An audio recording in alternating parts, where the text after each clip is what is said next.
What's up, guys? Today I'll be reviewing the Dutch DPM Field Jacket, and I'll tell you its features and give you some light history on Dutch DPM in general, so let's get right into it. I got this DPM Field Jacket from Liberty Quartermaster for a crisp 23 bucks. So far, it has lived up to its price. The jacket is made of a 65 cotton 35 polyester fabric mix, which gives the jacket a nice, rugged feel. The tag has laundry-related tips and has lines for a soldier's name and stuff. The tag also says that this was made in November of 1990, which makes me believe that this is a purple DPM variant of Dutch DPM. I will touch on this more in the history segment of this video. Another odd thing is that this jacket was made by the German company KL Fuchter Ringele and Marquardt and Schultz, both of which I believe are contractor-like elements for military garments. Marquardt and Schultz made army garments for West Germany during the Cold War, or at least that's what I could gather.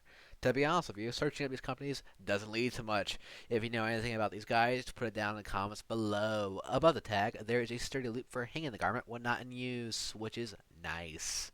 The jacket is closed by 6 snap cap metal buttons, which do double as a tactical tambourine.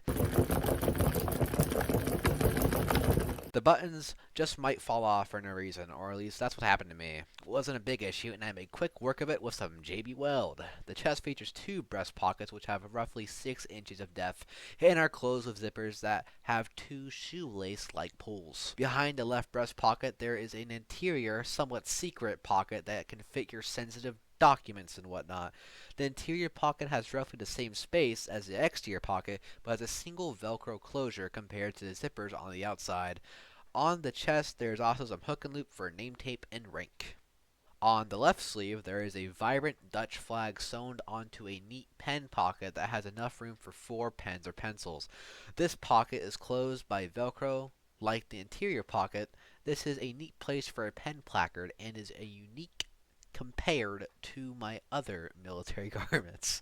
On the right sleeve, there is another square for possibly a unit patch or something of that nature. Towards the end of the sleeves, though, there is a 3-button fastening system to secure the garment to the wearer's unique wrist size. The buttons are the same kind as the ones that close the jacket. To the end now, the last notable feature of the jacket is that there is 2 Velcro epaulets for rank or something of that nature. I'm not really sure. There's also a loop for I have no idea.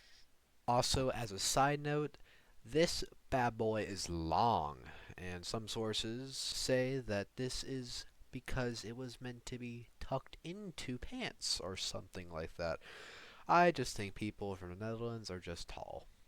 Overall, I think it's pretty baller. There is some pinholes in it from when it was used by some Dutch fellow some time ago. Other than that, it has no real damage. It is rugged and the stitching is of good quality. 23 bucks well spent. Now for some light history. The story of Dutch DPM begins in the late 20th century when the Netherlands sought to replace their Belgian jigsaw copy. The Dutch military sought a new foreign camouflage pattern to copy. The result? Dutch DPM, which was introduced in the 1990s. To understand the Dutch DPM field jacket, we need to go back to its roots. In the early 1980s, the Dutch military was using a British-made DPM pattern camouflage uniform. However, they soon turned to the Belgian firm Syntex for a custom solution. Syntex produced a variation of British DPM, often referred to as purple DPM, due to the tendency of the brown dyes fading into a shade of purple after washing. This unique pattern was designed for the Royal Dutch Marines and saw service from 1986 into the early 1990s. Going back a little, the Dutch Armed Forces conducted tests with the German Bundeswehr Flaktarn pattern. This pattern, known as PSU-80, had some resemblance to the World War II German SS camouflage design. Despite being tested by a small number of troops, it was never officially adopted, possibly for political reasons, since it was, a German camouflage from World War II.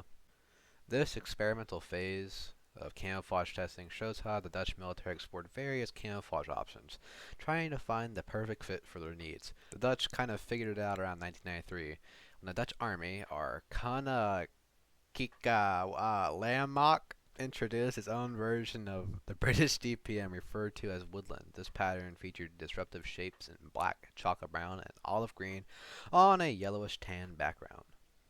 What sets Dutch Woodland DPM, apart from its British counterparts, is the slightly muted appearance of some colors and the variation appearance based on the material it's printed on.